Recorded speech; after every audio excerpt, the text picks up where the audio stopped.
National Weather Service in Nashville has issued a severe thunderstorm warning for western Montgomery County in Middle Tennessee, Stewart County in Middle Tennessee, Houston County in Middle Tennessee, northwestern Humphreys County in Middle Tennessee, until midnight Central Daylight Time.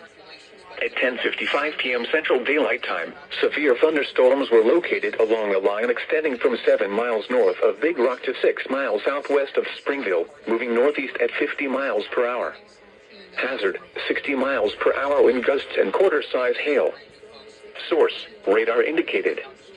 Impact, hail damage to vehicles is expected. Expect wind damage to roofs, siding, and trees. Locations impacted include Erin, Cumberland City, Houston County Airport, land between the lakes, Indian Mound, Dover, Tennessee Ridge, Big Rock, Woodlawn, Clarksville, and Camden. For your protection, move to an interior room on the lowest floor of a building. A tornado watch remains in effect until midnight Central Daylight Time for Middle Tennessee.